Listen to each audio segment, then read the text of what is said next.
안녕하세요. 저는 50대 중반을 바라보는 여성입니다. 지금은 혼자 살고 있고요. 현재는 거동이 불편하신 어르신들을 살펴드리는 작은 요양원을 운영하고 있습니다. 어르신들을 뵐 때마다 저도 참 저분처럼 늙어가면 좋겠다. 이런 생각을 참 많이 하게 됩니다. 어르신들이 살아오신 이야기를 듣고 있으면 제 나이 때 참 고생도 많이 하신 이야기, 자식 이야기, 시댁 이야기, 모두 꼭 제 이야기 같아서 공감도 많이 되고 그분들의 삶을 제가 조금이나마 토닥여 드릴 수 있는 그런 사람이 되고 싶었습니다. 사실 전 어렸을 때 일찍 부모님을 여의고 어머니, 아버지라고 부를 수 있는 사람이 시어르신들밖에 없었습니다. 그런데 어르신들이 하는 이야기를 들어보면 늘 후회와 한탄을 많이 하십니다.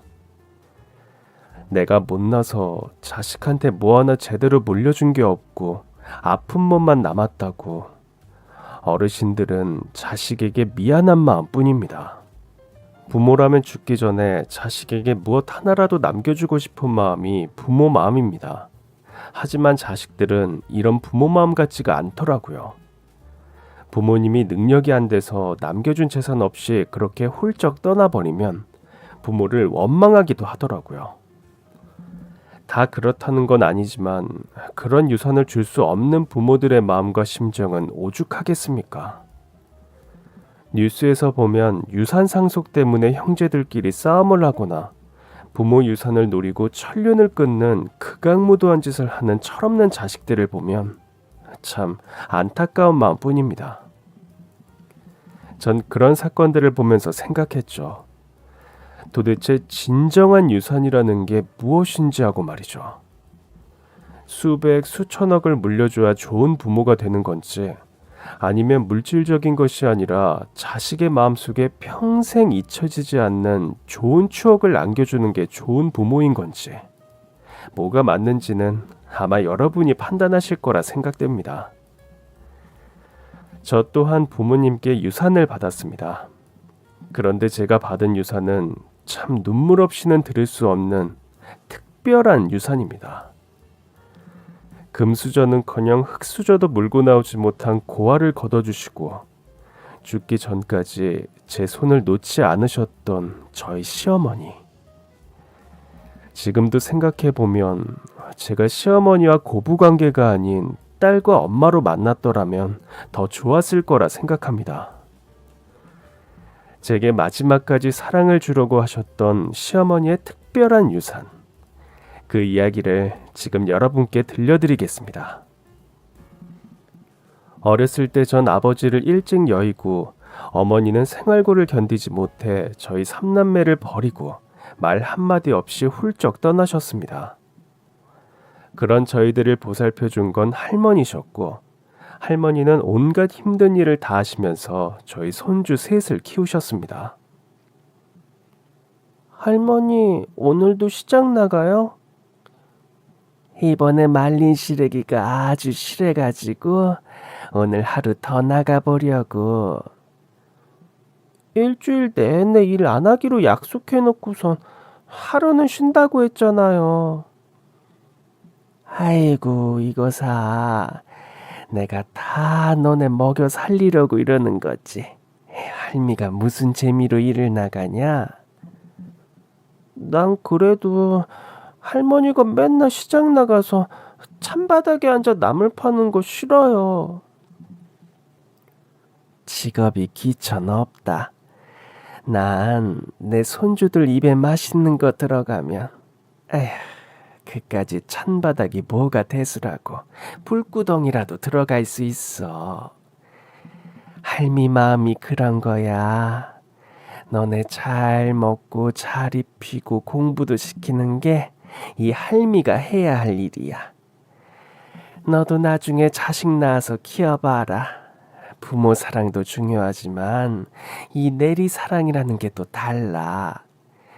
자식 사랑도 사랑이지만 손주 사랑은 더 깊어. 그러니 할미는 너희들 생각하면 하나도 힘 안 드니까 건강하게 잘 크기만 하면 그게 할미한테 효도하는 거야.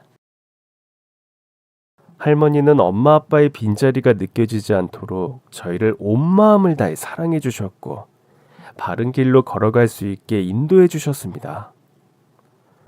할머니도 점점 나이가 드셨고 오빠는 고등학교를 졸업하자마자 서울로 취직을 했고 언니는 착한 형부를 만나 20살이란 어린 나이에 아이를 낳고 넉넉하진 않지만 행복한 결혼 생활을 하고 있었죠.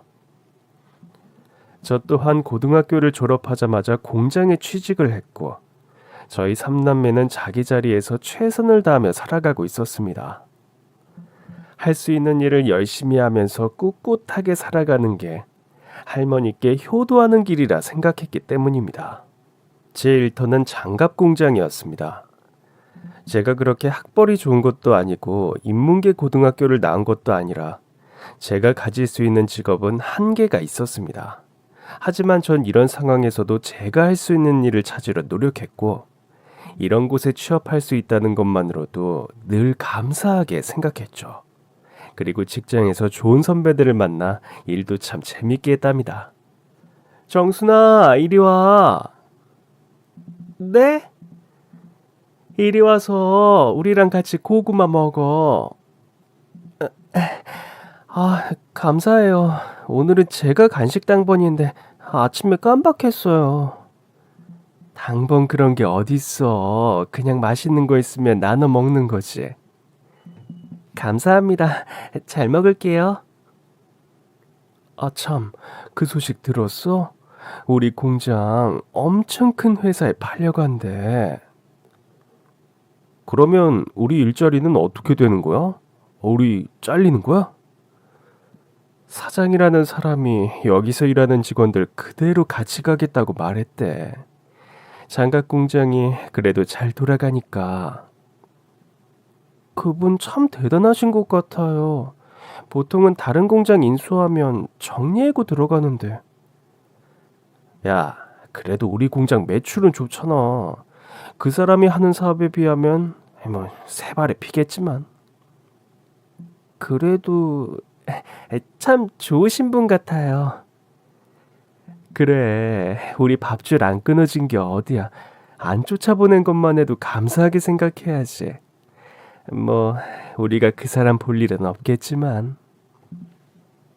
전 저희 공장이 큰 회사가 인수했다는 소식을 들었고 어디에 인수되던 간에 전체 직장을 잃지 않고 다닐 수 있다는 것에 아주 감사했습니다. 그러던 어느 날 공장이 큰 회사로 인수되고 새 공장장님이 새로 오시게 됐습니다. 자, 주목. 오늘 공장장님 새로 부임하셨습니다. 다들 인사하시고 환영의 박수 한번 칩시다. 어서오세요. 반갑습니다. 안녕하세요. 저는 이번에 새로 부임한 공장장입니다. 잘 부탁드리고 상하 구분 없이 그냥 같은 동료라 생각하시고 많이 가르쳐 주십시오. 감사합니다. 새로운 공장장은 외모도 굉장히 훤칠했고 말하는 것도 자신감 넘쳐 보이는 사람 같았습니다. 전 그 사람을 보면서 생각했죠. 저 사람의 아내 되는 사람은 참 행복하겠다. 이런 생각이 문득 들었습니다. 큰 회사가 저희 회사를 인수하고 나서 직원들의 작업량은 더 많이 늘어났습니다. 소위 말해 더 바빠졌다는 얘기죠. 그래서 전에 없던 야근도 많이 했고 야근을 하면 야근 수당이 나오니까 전 오히려 좋다는 생각을 했습니다. 할머니도 많이 연세가 드셨고 그리고 여기저기 아프시기도 하셔서 병원 치료라도 제대로 받기 위해선 제가 더 열심히 돈을 벌어야겠다고 생각했습니다. 더 많은 돈을 벌기 위해 자진해서 야근을 하기도 했죠. 하루는 야근을 하고 있는데 그날따라 야근하는 사람도 없었고 그 넓은 공장에 저 혼자 있게 됐습니다. 제 일은 다 했지만 박스 포장을 다 해놓고 가면 아무래도 다음날 일하시는 분들이 더 편하실 것 같아서 이왕 남아서 일하는 거 박스 포장도 마무리 해놓고 가야겠다는 생각이 들었었죠. 그렇게 한참을 박스 포장을 하고 있는데 누군가 달달한 커피 냄새를 풍기며 제게 다가왔습니다. 뭐 하고 있어요? 공장장님, 아직 퇴근 안 하셨어요? 나도 아직 좀 볼 게 있어서요. 근데 멀리서 정순 씨가 보이더라고요. 혼자 커피 마실까 하다가 같이 마시면 좋겠다 싶어서. 아, 고맙습니다. 정순 씨 혹시 밥 먹었어요? 저요? 아, 저 집에 가서 할머니랑 먹으려고요. 지금 배고플 시간인데. 괜찮아요. 저기 내가 빵이랑 몇 가지 좀 가져왔는데 그거라도 잠깐 같이 먹을래요? 어, 정말 괜찮은데. 말은 괜찮다고 했지만 빵이란 말에 갑자기 배에서 꼬르륵 소리가 났고 전 못 이기는 척 공장장님을 따라갔습니다. 그렇게 공장장님 사무실에 들어가게 됐고 종이봉투에 든 빵과 간식들을 나눠 먹게 됐죠. 내가 번거로운 걸 싫어해서 그냥 저녁은 이렇게 때워요. 그냥 출출한 것만 좀 없으면 되는 거니까 부담 갖지 말고 먹어요. 네. 감사합니다. 전 그 빵을 아주 맛있게 먹었고 공장장님과 빵을 먹으면서 자연스럽게 대화도 이어졌습니다. 참 좋으신 분 같아요. 공장장님 와이프 아내분. 이렇게 일하신다고 정성스럽게 간식도 싸주시고 말이죠.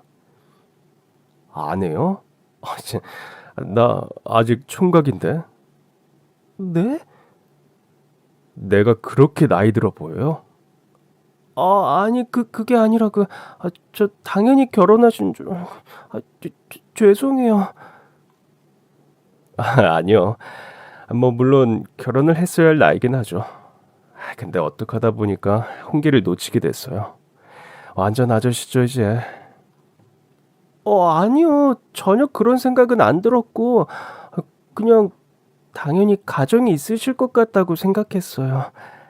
공장장님 너무 괜찮은 분이시잖아요. 좋게 봐줘서 고마워요. 나도 토끼 같은 자식들하고 여우같이 예쁜 아내랑 살고 싶었죠.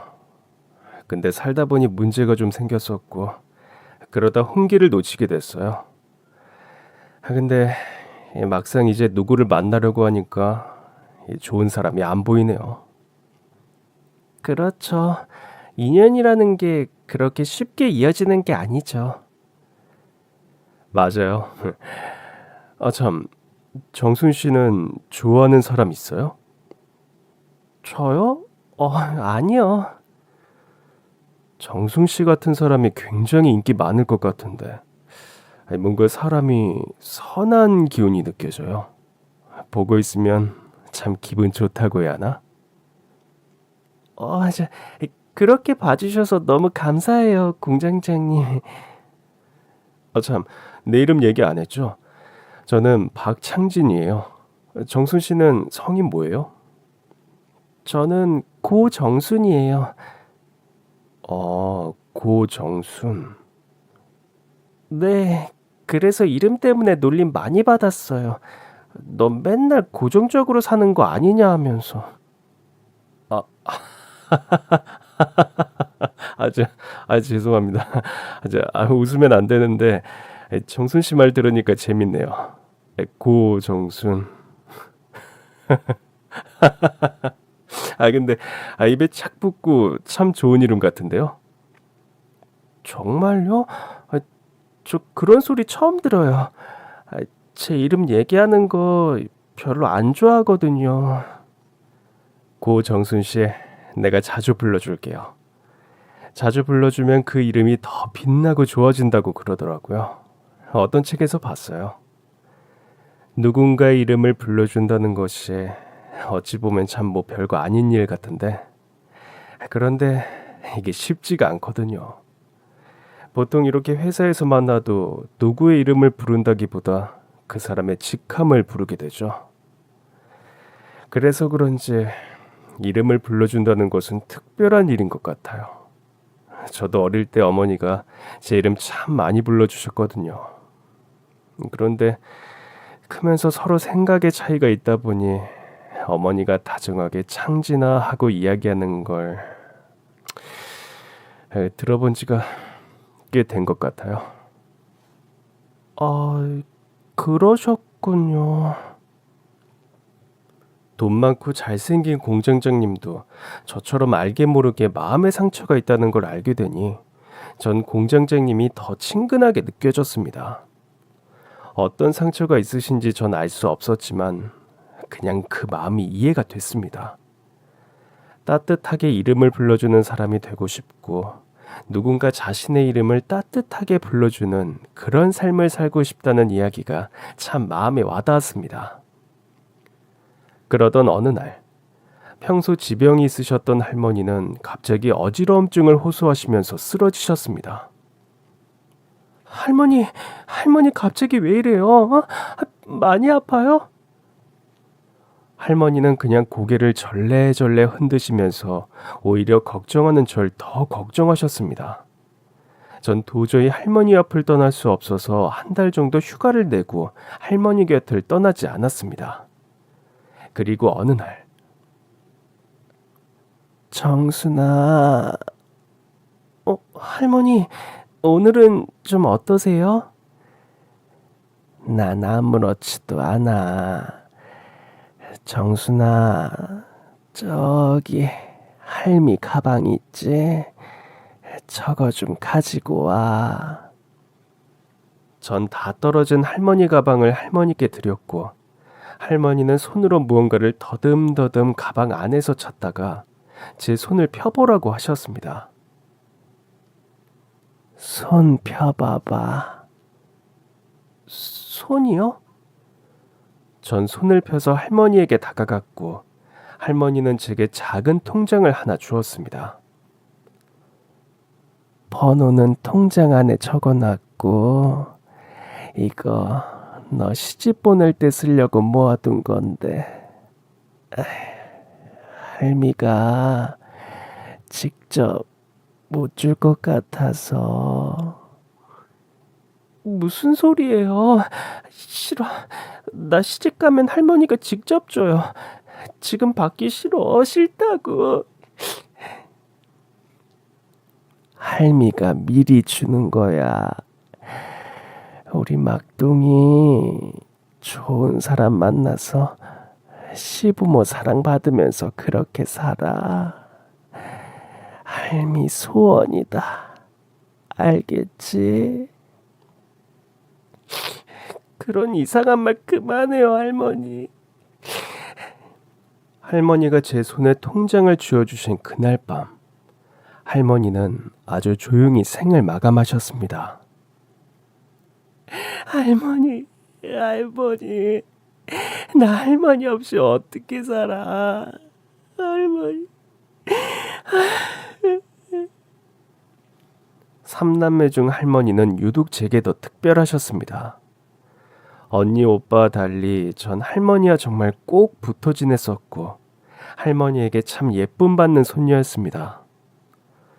전 그렇게 세상을 잃은 듯한 슬픔에 빠져 할머니의 장례를 치렀습니다. 이제 난 어떻게 살아야 되나, 누굴 믿고 살아야 되나, 그 절망감에서 헤어날 수가 없었고 아무런 삶의 의미도 의욕도 없었습니다. 그만큼 할머니는 제게 너무나도 소중한 사람이었거든요. 언니는 조카 때문에 잠시 집에 다녀온다고 했고 오빤 밤새 장례식장을 지키느라 너무 무리했던 나머지 조금 제가 쉬다 오라고 이야기를 했습니다. 그리고 새벽에 홀로 할머니 영정사진을 보면서 멍하니 앉아있는데 누군가가 장례식장으로 찾아왔습니다. 상심이 크죠? 전 공장장님을 보자마자 전 꾹꾹 참았던 눈물을 다 토해버렸고 나 이렇게 힘들었다고, 나 지금 너무 슬프다고 공장장님 품에 안기다 보니 정말 마음속에 있던 슬픔이 멈추질 않았습니다. 이런 제 모습에 놀라실 수도 있었을 텐데 공장장님은 그런 절 다독여 주셨습니다. 정순 씨 참 나쁘다. 네? 정순 씨 나쁘다고. 왜 자꾸 날 신경 쓰이게 만들지? 네? 무슨 말씀이세요? 왜 자꾸 당신이 내 눈에 밟히는지 모르겠어. 당신이 자꾸 생각나고 보고 싶고 궁금하고 자꾸 그런단 말이야. 전 처음에 이게 무슨 말인가 한참을 생각했습니다. 하지만 공장장님의 마지막 말이 제 마음을 심쿵하게 만들었습니다. 이제 나한테 기대어, 응? 내가 정순 씨 지켜줘야겠어. 그럴 사람 나밖에 없어. 그리고 내가 그러고 싶어. 그 말을 듣고 전 이게 꿈인가 생신가 싶었습니다. 그런 거 있잖아요. 감히 범접할 수 없는 누군가가 내 손을 잡고 내 눈을 마주치며 자신의 마음을 고백한다는 거. 이건 정말 기적 아닌가요? 그 어떤 위로보다 공장장님의 위로는 제게 큰 힘이 되었고, 할머니가 돌아가신 이후 공장장님은 저와 정식으로 교제를 시작했습니다. 창진 오빠가 저에게 참 많은 힘이 됐어요. 힘이 많이 됐다니 다행이네. 앞으로 나만 믿고 따라할 수 있겠어? 우리 이제 살아가는 사이잖아. 정순이 지켜줄 사람은 이제 나밖에 없다. 그거 알지?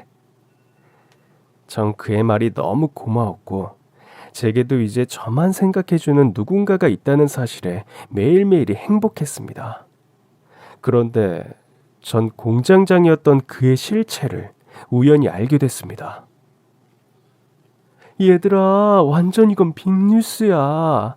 공장장이 글쎄 우리 회사 인수한 사장이래. 창진건설. 창진건설? 진짜 창진건설 사장이라고? 말도 안 돼. 창진건설이 유건그룹 회장 거잖아. 유건그룹 회장이 자기 아들한테 창진건설을 줬고, 그럼 공장장이 유건그룹 회장 아들이라고? 근데 왜 이런 장갑 공장에 공장장으로 온 거야? 일 배우려고 왔대. 사람 마인드가 참 괜찮지 않니? 그 사람 아직 총각이라던데? 와, 그런데 그렇게 잘난 사람이 왜 아직 결혼을 안 했대? 모르지 뭐. 눈이 하늘 끝까지 다 있겠지. 전 점심을 먹다 갑자기 체하는 줄 알았습니다. 공장장님이 우리 회사를 인수한 건설회사 사장이라니. 전 정말 믿을 수가 없었고, 이걸 어떻게 확인해야 될지 정말 막막했습니다. 하지만 확인해야 할 건 확인하고 해야 할 것 같아서 공장장님을 만났습니다. 전 그냥 오르지도 못할 나무 쳐다보지도 말자는 심정으로 공장장님께 이 사실을 다 알게 됐다는 걸 말하고 이별을 고하려고 했습니다. 오빠, 공장장님, 왜 저한테 숨기셨어요? 미리 말 못해서 미안한데 그게 뭐가 중요해? 공장장님, 전 공장장님이 공장장님인 것만으로도 저한테 굉장히 과분한 분이라고 생각했어요. 그런데 저희 회사를 인수하신 사장님이란 사실을 알고 좀 많이 부담스러웠어요. 건설회사 사장님이랑 장갑공장 공순이가 어울리는 게 말이 돼요? 왜 그렇게 생각하는 거야? 저하고 공장장님은 사는 환경도 수준도 다르고요. 저 언니 오빠 전부 대학 문턱도 못 가보고 고등학교도 겨우 졸업했어요. 그런데 공장장님은 아니시잖아요. 그런 어려움 겪어보시지 않았잖아요. 물론 경제적인 어려움은 솔직히 한 번도 겪어본 적 없어. 하지만 다른 이유로 나도 힘든 시간을 보냈었어. 그래서 정순이 너한테 더 마음이 갔었던 거고, 내 이 힘듦을 너랑 같이 하면 너의 힘듦도 나의 힘듦도 같이 이겨낼 수 있을 거라 생각했어. 나 너 정말 좋아해. 아니, 진심으로 사랑해. 그리고 나 너랑 결혼하고 싶어. 솔직히 너같이 이렇게 예쁘고 젊은 아가씨한테 고백한다는 거 쉬운 일은 아니야. 내 입장에서도 넌 내게 충분히 과분한 사람이야. 그러니까 정순아, 내 진심을 좀 알아줬으면 좋겠어. 처음엔 이건 말도 안 되는 사이라고 생각했습니다. 하지만 그를 보면 볼수록 전 더 그에게 빠져버렸고, 공장장님이든 사장이든 아니든 그냥 그날은 박창진, 내 마음을 알아주는 한 남자로 보였습니다. 우리는 그렇게 결혼을 약속했고 시부모님께 허락을 받기 위해 시댁을 찾아갔습니다. 저 너무 떨려요. 아유, 안 잡아먹어. 그냥 내 뒤에 서 있기만 해. 내가 다 이야기할게. 전 정말 그의 말만 믿고 시댁으로 들어갔습니다. 그런데 집부터 저를 압도하기 시작했습니다. 화려한 샹들리에에 앉아있기도 아까울 소파와 화려한 인테리어. 이런 집은 잡지에서나 봤지 실제로 본 건 처음이었습니다. 결국 데리고 왔구나. 엄마, 저 이 사람 아니면 안 돼요. 저 물건, 저거 내 눈앞에서 당장 치워.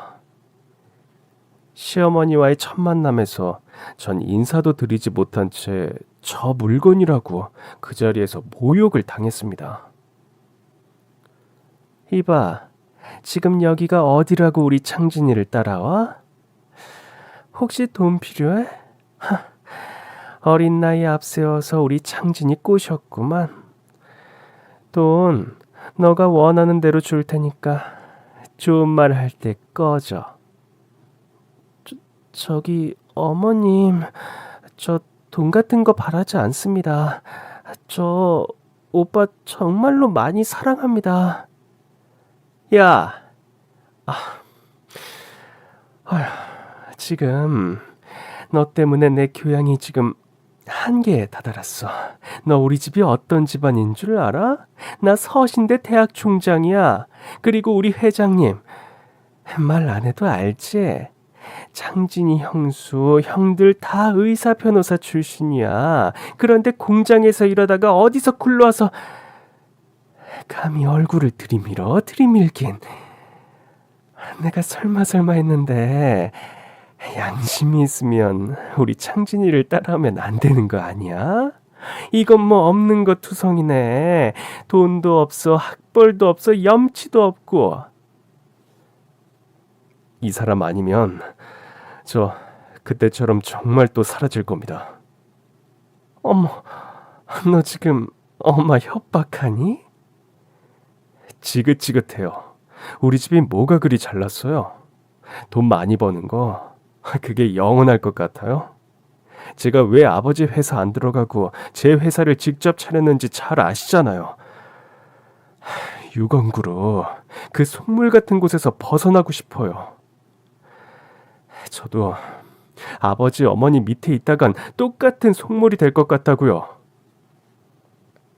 그랬습니다. 그는 아버지의 경영 수업을 받다가 돈밖에 모르는 회사의 구조에 진절머리가 났고 결국 10여 년 가까이 혼자서 자신의 회사를 만들어 다시 한국으로 돌아온 것이었습니다. 그도 3남매였고 그의 아버지는 3남매 중 그를 가장 많이 신뢰했고 꼭 후계자로 키우고 싶어 했습니다. 결혼만 시켜주시면 아버지가 하라는 대로 다 할게요.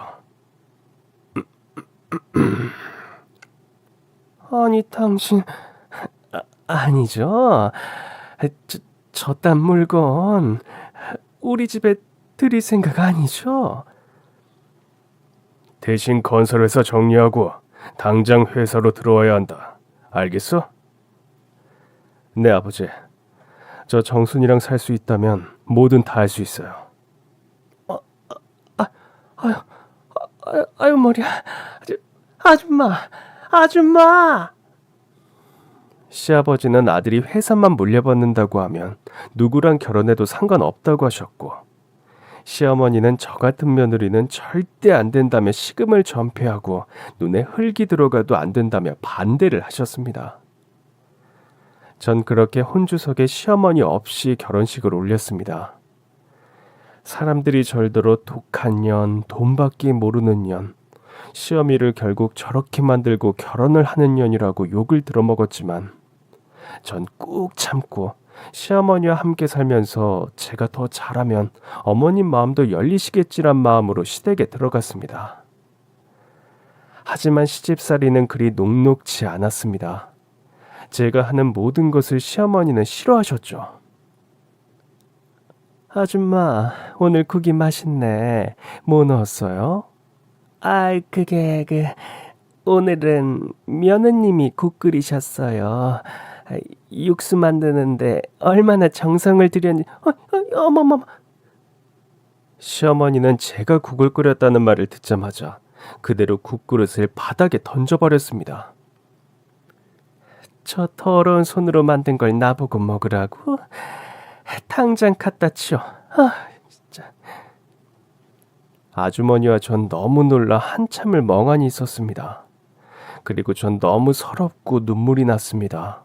제가 뭘 그리 잘못했길래 아무리 전 노력해도 안 되는 건가라는 절망에 빠져버렸죠. 너무 속상해하지 마요. 우리 총장님 진짜 좋은 분인데 아드님에 대한 기대가 너무 커서 그런 거예요. 언젠가 시간이 흐르면 다 좋아질 거예요. 이 집에서 제 마음 알아주시는 건 이모님밖에 없는 것 같아요. 아유, 내가 뭘.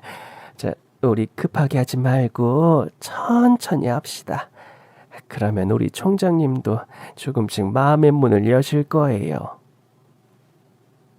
이모님은 시어머니의 시어머니 때부터 이 집 일을 도맡아 하셨고 시어머니가 가장 믿고 총애하는 사람이었습니다. 하지만 이모님도 안 되는 게 있었죠. 저와 관련된 모든 것은 시어머니가 눈에 쌍심지를 켜고 난리를 부렸으니까요. 그러던 어느 날 시아버지 생신이 되어 온 식구가 한 집에 모이는 날이 됐습니다. 전 대단한 아주버님 형님들 사이에 낄 자신이 없었고 그냥 부엌에서 조용히 이모님 일만 도와드렸습니다. 자기야, 얼른 나와. 여기서 뭐해? 난 괜찮으니까 당신 얼른 가서 식사해요. 얼른 가봐요. 여긴 내가 다 알아서 할 테니까. 응? 전 결국 남편의 손에 이끌려 식구들이 식사하는 곳으로 갔고 야외 마당에서 바비큐 파티를 하는 식구들은 제가 있든 없든 상관도 안 하는 눈치였습니다. 장진이 어서 와라. 창진이 너 요새 경영수업 하느라 고생이라며? 그러게, 형이 좀 해주지 그랬어. 난 사업하고는 안 맞아. 아버지가 아예 나한테 말도 안 꺼내시잖아. 난 그냥 병원이나 하며 살래. 이 사람 또 일 쳤어요. 아동병원 차린다고. 그래서 아빠한테 돈 좀 뜯어내려고? 야, 말 조심해.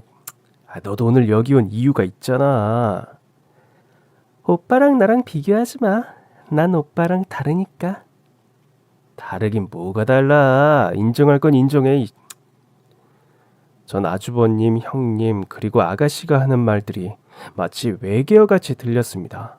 전 평생 감히 꺼내볼 수도 없는 말들을 그들은 일상적으로 쓰고 있었습니다. 오늘 이 음식 준비에 이 사람이 거의 다 했어요. 그치? 네? 네. 요리 전공했어요? 오빠, 몰라? 이 사람 고졸인 거. I'm sorry. I 깜빡했네. 낄 때 안 낄 때 구분 못하고 끼는구나, 너. 엄마, 오늘 아버지 생신이잖아요. 당연히 며느리니까 함께 있어야죠. 누가 며느리래? 누가? 아휴, 제발 오늘만큼은 조용히들 하자. 어? 자, 다들 건강하고 하는 일 열심히 하고 오늘 이렇게 다들 모여줘서 고맙다. 아빠 생신 축하해요. 아버지 만수무강 하옵소서. 아버님, 오래오래 건강하게 사세요. 전 잘 몰랐지만 다들 진심이 아닌 말들을 쏟아내는 것 같았습니다. 그리고 그 자리에 모인 모두가 그걸 서로 너무나 잘 알고 있었고요. 모두 태어날 때부터 금수저를 물고 태어난 터라 아무리 가족이라 해도 장갑 공장에서 일하던 저랑은 말도 잘 섞지 않았습니다. 남편은 그런 저를 보며 항상 미안해했고 저 또한 너무 속상하긴 했지만 점점 이 집안 분위기에 익숙해져 갔습니다. 매일매일 시어머니 기분 체크를 하며 오늘은 어떻게 하면 구박을 안 받을까? 아침마다 생각하고 또 생각하며 시어머니가 계신 1층으로 내려갔죠. 시어머니는 대학 총장이라 그런지 매일 책을 손에서 놓지 않으셨습니다. 시어머니가 어떤 분인지 저도 나중에 기사를 통해 알게 됐는데 어려운 학생들도 많이 도우셨고 여성 인권에 대해 앞장서서 대한민국 여성들의 권리를 찾는 일에도 일조를 하셨죠. 그런데 며느리한테는 그 어떤 동정도 권리도 찾아주질 않으셨습니다. 그냥 정 막내 아들이 아버지 회사를 물려받기 위해 어쩔 수 없이 데려온 사람이라고 생각하셨죠. 아주머니, 아주머니. 아휴, 네, 총장님. 내일 딸내미 졸업이죠? 자, 이거. 아니, 저번에 아들 졸업 때도 너무 과분하게 주셨는데, 과분하긴. 아줌마랑 나랑 몇 년이야. 나 이 집에서 믿을 사람 아줌마밖에 없어요. 아유, 감사합니다, 총장님. 아줌마가 있어서 내가 이렇게 일을 할 수 있는 거고, 회장님 득설해도 내가 견뎌내는 거지. 무슨 말씀을요. 총장님이 얼마나 훌륭하신 분인데. 그래봤자 유건그룹 회장 마누라일 뿐이지. 여튼 딸내미랑 좋은 시간 보내고 와요. 그날은 일일 도우미 쓰던지 할 테니까. 저기 총장님, 작은 사모님 계신데 굳이 그러실 필요가. 아주머니, 난 제가 너무 싫어요. 그러니까 제 앞에서 저 물건 이야기 절대 꺼내지 마세요. 알겠어요? 시어머니는 그렇게 총애하는 이모님이지만 이모님이 제 편을 조금이라도 들려고 하면 아이 얼굴이 싹 바뀌셨습니다. 전 그런 이모님을 보면 늘 죄송했습니다.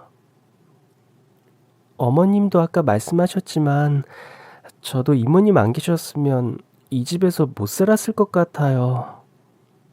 무슨 소리예요? 내가 천천히 하자고 했죠? 분명히 총장님이 우리 작은 사모님 마음 알아주는 날이 올 거예요. 전 사실 그런 날은 절대 오지 않으리라 믿었습니다. 정말 하늘이 두 쪽 나도 그런 일은 절대 없다고 말이죠. 하지만 사람 인생은 모르는 일이라고 그렇게 잘 나가던 시댁에 어둠의 그림자가 드리워졌습니다. 뭐라고요? 그게 무슨 말이야? 이번에 정부에서 아주 회장님을 정조준한 것 같습니다. 유건그룹 부정부패 온산이라고. 우리 회장님이 왜 우리 회장님이? 워낙 강직하셔서 그게 화근이 된 것 같습니다. 지금 회장님 어딨어? 어디 있냐고? 좀 전에 검찰 조사 들어가셨습니다. 뭐요? 아줌마. 네, 총장님. 빨리 박변한테 전화해. 빨리요. 시아버지는 정권이 바뀌고 난 뒤 정부에게 미운털이 박혔고 그걸로 인해 하루아침에 최고의 사업가에서 부정부패를 저지르는 사람으로 낙인 찍혀버렸습니다. 이 소식을 듣고 모든 식구들은 집으로 소집됐고 이 사태를 해결해야 한다며 안간힘을 쓰려고 했습니다. 하지만 알아봤어? 아예 씨알도 안 먹혀. 내 인맥 총동원해도 비집고 들어갈 구멍이 없어. 아휴, 이 일을 어쩌니. 엄마, 이런 상황이 좀 그런데 아직 엄마 챙겨놓은 건 좀 있죠? 뭐? 아니, 그 많은 재산 다 아버지 앞으로 해둔 건 아니죠? 형, 말을 왜 그렇게 해? 지금 그게 중요해? 이놈도 진짜 답답하네. 야, 아버지 지금 그대로 구치소행이야. 실형받아도 1년도 안 살고 나오실 거라고. 그때를 대비해서 뒤로 빼돌려 놔야지. 여튼 진짜 넌 세상 보는 눈이 아직도 글렀어. 오빠 말이 맞지. 엄마, 이제 까놓고 이야기해봐. 시어머니는 그 말을 한참 듣고 계시더니 얼굴이 붉어질 대로 붉어져 겨우 한마디를 하셨습니다. 나가. 나가라고. 엄마 화났어요? 엄마도 챙길 건 챙겨야죠. 나가라고 했잖아. 시어머니는 정말 불같이 화를 내시면서 아들, 딸을 그렇게 내쫓으셨고, 어머님은 그날 밤 아버님이 오실 거라며 거실에서 미동도 하지 않은 채 소파에 앉아 밤을 새셨습니다. 전 그런 어머님을 보면 너무 안쓰러웠고 어떻게 위로해드리면 될지 생각했습니다. 저기 이모님. 왜요? 이거 저희 할머니가 예전에 온갖 좋은 약초를 다 넣어서 만든 효소인데 이거 먹으면 떨리던 마음도 안정이 됐고 그런다고 해서. 이거 총장님 드리라고요? 네, 제가 드리면 분명히 안 드실 것 같아서요. 알겠어요. 내가 갖다 드릴게요. 전 이 상황에서 어머님 눈에 안 띄는 게 어머님을 위한 길이라고 생각하고 2층에서 조용히 숨소리도 내지 않고 아버님이 아무 일 없길 기다렸습니다. 총장님, 이거 좀 드세요. 저녁도 안 드셨잖아요. 회장님 소식은 대체 왜 없는 거야? 진짜. 총장님, 이거 좀 드세요. 네? 예. 죄송해요, 아주머니. 제가 좀 딴 생각을 하느라고. 차 맛이 좋네. 아줌마가 담근 거예요? 맛을 보니까 시중에 파는 건 아닌 것 같은데. 다 드시면 이야기해 드릴게요. 시어머니는 제가 드린 효소차를 드시면서 마음을 가라앉히시는 것 같았습니다. 그거 작은 사모님이 주신 거예요. 뭐라고요? 이 집에서 지금 총장님을 가장 걱정하는 사람 작은 사모님밖에 없어요. 그리고 이거 작은 사모님 할머님께서 손수 담그신 거랍니다. 어려울 때 누가 진짜 날 아끼고 사랑하는지 안다잖아요. 제가 봤을 땐 지금은 작은 사모님이 가장 총장님을 걱정하고 있어요. 시어머니는 처음으로 제가 드린 차를 아무 말 없이 드셨습니다.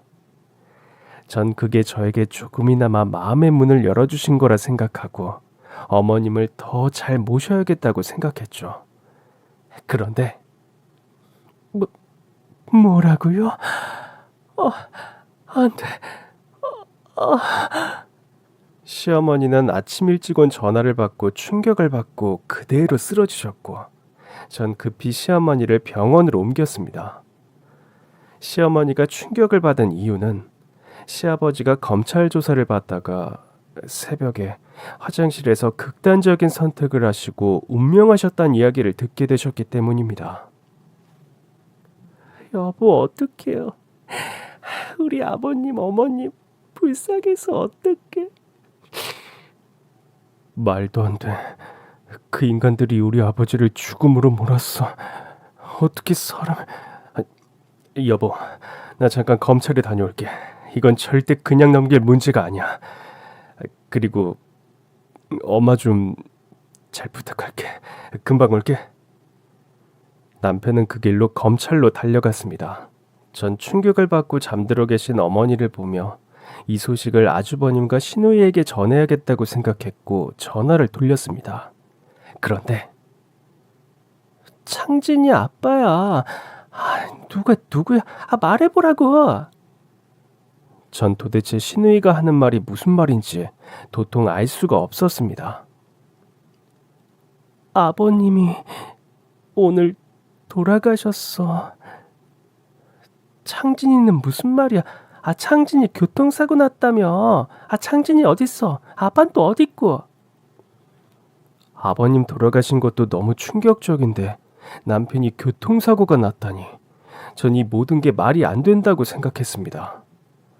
전 시누이의 말을 듣고 응급실로 다시 갔고 거기엔 박창진, 싸늘한 죽음으로 누워있는 제 남편의 이름을 확인했습니다. 하루아침에 이렇게 회장님도 사장님도 어떻게 이런 일이... 말도 안 돼. 아니죠? 우리 남편 아니죠? 죄송합니다. 뭐가 죄송해요? 우리 남편이 왜요? 우리 어머님이 지금 이 병원에 계시다고요. 근데 우리 남편이 지금 왜 여기 있냐고요? 그야말로 하루아침에 줄초상이 났습니다. 아버님 돌아가신 걸 확인하기 위해 남편은 그렇게 제게 어머님을 잘 부탁한다며 떠난 것이 마지막 모습이었습니다. 왜 안 좋은 일은 이렇게 한꺼번에 찾아오는지 전 정신을 둘 곳도 없었고 뭘 어떻게 해야 할지 앞이 캄캄했습니다. 그런데 거기에 더해 더 충격적인 소식이 절 완전히 무너지게 만들었습니다. 총장님 검사를 하다가 종양을 발견했습니다. 네? 췌장암 말기입니다. 어처구니가 없었습니다. 하루아침에 시아버님이 세상을 떠나고 제겐 전부였던 남편도 떠나고 시어머니마저 말기암이라니. 이건 인간이 견딜 수 있는 한계를 벗어난 고통이었습니다. 전 남편과 시아버님을 잃은 슬픔도 느낄 시간이 없었습니다. 말기암 판정을 받은 시어머니를 일단 어떻게 해서든 낫게 해야겠다는 생각이 먼저 들었습니다. 아버님과 남편 소식을 듣고 아주버님과 시누이 그리고 형님이 모두 병원으로 모였고 전 처음으로 식구들에게 부탁을 했습니다. 오늘 아버님이 세상을 떠나셨고 제 남편마저 아버님을 따라 하늘나라로 갔습니다. 지금 심정은 죽을 것 같은 고통이라고밖에 말씀을 드릴 수가 없네요. 그런데 어머님마저 오늘 말기암 판정을 받으셨습니다. 췌장암이신데 치료를 잘 받으시면 1년 정도 사실 수 있다고 합니다. 저 지금 너무 무섭고 두렵습니다. 제 남편을 잃을 슬픔을 느낄 시간조차 없게 됐습니다. 그러니까 아주버님, 형님, 그리고 아가씨가 어머님을 지켜주세요. 제가 남편의 장례를 잘 치를 수 있게 제발 조금만 시간을 주세요. 식구들은 이런 제 모습을 보며 한숨만 푹푹 쉬었고 결국 아주버님이 말을 꺼냈습니다. 솔직히 부모고 형제고 하늘 가면 무슨 소용입니까? 사실 다 각자의 인생이 있는 거잖아요. 아버지 그렇게 되신 거 진짜 나도 분통이 터지지만 지금 어쩔 수가 없고 엎질러진 물이에요. 그리고 창진이도 너무 불쌍하지만 아니 우리가 할 수 있는 게 없잖아요. 장례 잘 치르고 엄만 뭐 일단 생각을 좀 해봐야 할 것 같아요. 간병인도 있고 하니까 어머님 병원에 그냥 모셔놓으면 될 것 같은데. 저 얼마 못 사실 거라고 하시던데. 뭐 우리가 옆에 있어도 소용없는 거잖아. 그렇긴 하지. 그리고 그쪽도 우리 집 일 신경 그만 쓰고 살 길 찾아가세요. 솔직히 우리도 부담스러워. 전 이 인간들이 제정신인가 싶었습니다. 아버지와 자기 형제가 하루아침에 세상을 떠나고 어머니마저 말기암 판정을 받고 누워 계신데 각자 인생이니 살 길 찾아가자는 말이 미치지 않고서 할 수 있는 말이 아니라고 생각했습니다. 저기요, 오늘 두 분 아버님과 동생이 하늘나라로 갔어요. 그거 몰라요? 그런데 어떻게 그런 막말... 진짜 역겹네요. 거기 말이 좀 심하네. 우리도 슬프다고 생각해서 살 길 찾아가란 말이 역겹다고? 아유 참, 와 환장하겠네. 머리가 나빠서 그런 거야? 인정할 건 인정하고 산 사람은 살아야지. 그리고 우리 엄마는 지금 희망이 없잖아. 희망이. 그런 엄마를 붙들고 우리가 뭘 하겠냐고. 다 나가요 당장. 내가 알아서 할 거예요. 아버님 그리고 우리 남편 장례식장에 오기만 해봐요. 내가 아주 그냥 다 줄초상 나게 해줄 테니까. 더러운 것들. 전 진짜 속에 있는 말을 거침없이 해버리고 어머님 병실로 향하려는데 어머님은 이미 저희가 로비에서 하는 말을 벌써부터 다 지켜보고 계셨던 겁니다. 어머님. 엄마. 엄마. 아버지도 창진이도 너희들 없이 장례 치를 거다. 막내 말대로 장례식장에 얼씬도 하지 마라. 그리고 내가 죽어도 절대 오지 말 거라. 너희들은 이제 내 자식이 아니다.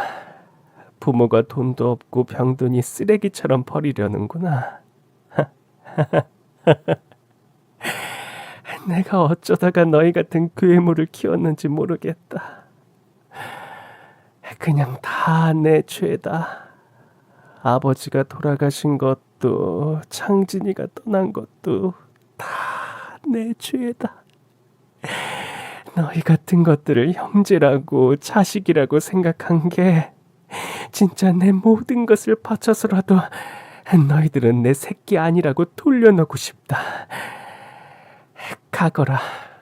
니들 인생 니들 말대로 니들이 알아서 살아. 난 이제 너희 부모 노릇하는 거 이 시간 이후로 끝이다. 이 호로 자식 같은 것들아. 어머님은 엄청 단호하고 강건한 어조로 말씀하셨고 어머님의 카리스마에 아주버님과 시누이는 아무 말도 못하고 병원을 나가버렸습니다. 그리고 어머님은 제게 말씀하셨습니다. 나 집에서 지낼 거다. 죽는 날까지 병원에 있는 건 죽기보다 싫다. 가서 내 짐 좀 당장 싸거라. 아가야. 전 제 귀를 의심했습니다. 아가야라고 어머님이 분명히 절 아가라고 불러주셨습니다. 전 순간 모든 슬픔과 서름 그리고 이제 어머님에게 한 발자국 더 다가갔던 감격스러움에 만감이 교차했습니다. 장례식은 어머님과 저 이렇게 둘이서 조용히 치렀고 어머님은 모든 재산을 처분하고 시골의 작은 주택을 얻어 거기서 요양을 하셨습니다. 전 어머님 옆에서 그저 조용히 병간호를 하며 하루하루를 보냈습니다. 어머님은 제게 화도 안 내셨고 그렇다고 절 살갑게 대해주시지도 않으셨습니다. 그냥 절 아가라고만 불러주실 뿐이었죠. 말기암인지라 하루하루 어머님의 병세는 악화됐고 전 그래도 식구들이 어머님이 돌아가시기 전에 한 번은 봐야 한다고 생각했습니다. 그래서 전 식구들에게 소식을 전했고 모두 어머님을 찾아뵈러 온다고 이야기를 했습니다. 그리고 그날 밤, 아가, 어머님 뭐 필요하신 거 있으세요? 아니, 그럼 물 좀 드릴까요? 아니. 어머님은 절 한참 보시더니 제 얼굴을 만지셨습니다. 내가 진짜 자식을 앞에 두고 몰랐었구나. 내가 내 뱃속으로 널 낳진 않았지만 지금 같아선 네가 내 자식이었으면 얼마나 좋았을까 그런 생각이 드는구나. 아가, 정순아, 내가 그동안 정말 미안했다. 내 욕심이 널 아프게 했고 내 이기심이 너의 그 고운 마음을 가리게 했구나. 넌 창진이가 내게 준 선물이다. 너무나 소중한 선물. 아가 너무 고맙고 너무 미안했다. 내게 시간이 조금만 더 있었더라면 널 아끼고 사랑해줬을 텐데. 그게 너무너무 후회가 되는구나.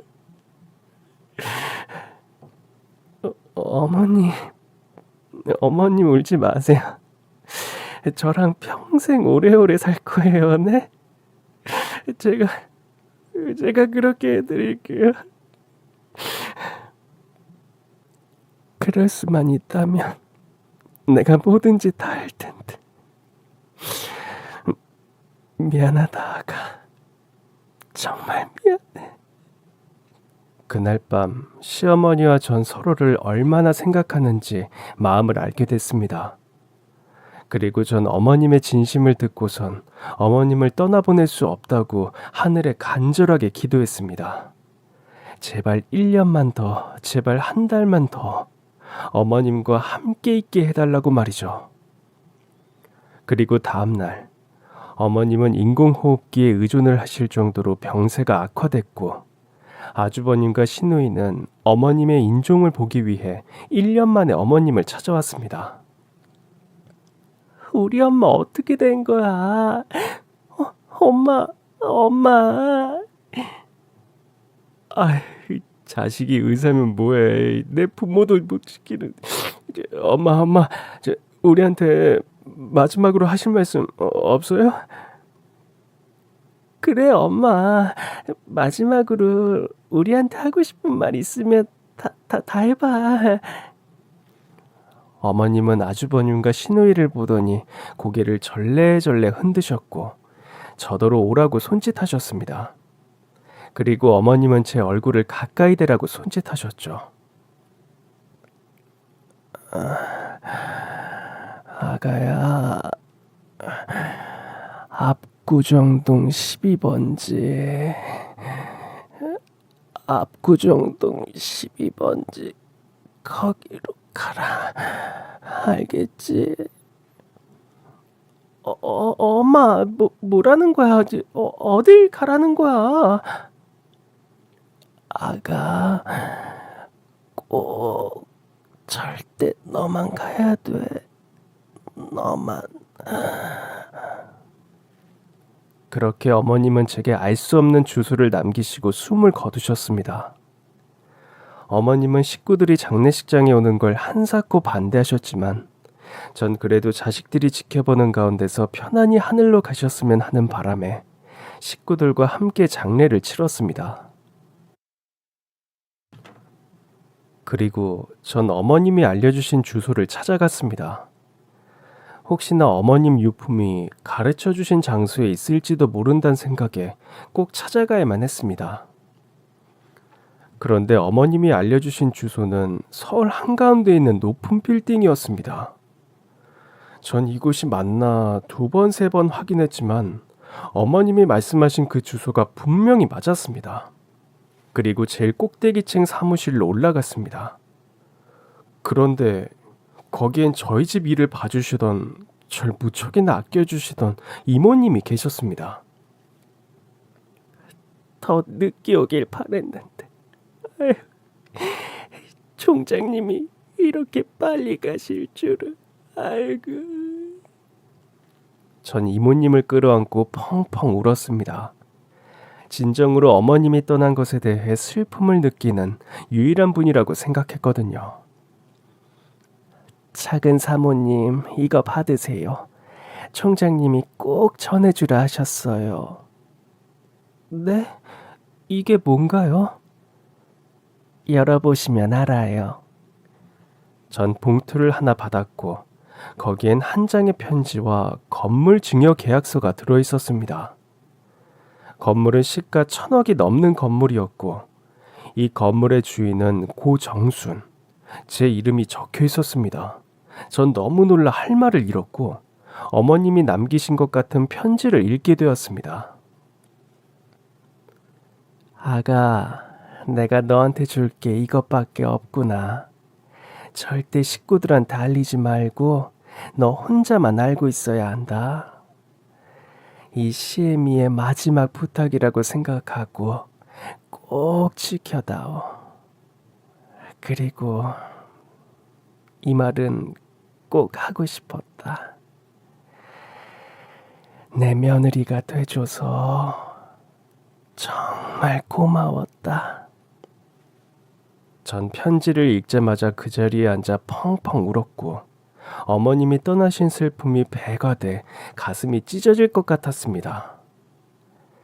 그렇게 모진 시어머니가 제게 남긴 아름다운 유산. 전 어머님이 하늘로 떠나시기 마지막까지 절 생각하셨다는 것에 대해 너무 감사했고 미안했습니다. 그렇게 전 이 건물을 어머님을 생각하며 좋은 일에 써야겠다고 다짐했고 지금은 이렇게 시어머님과 같은 어르신들에게 편안한 보금자리를 드리며 살고 있답니다.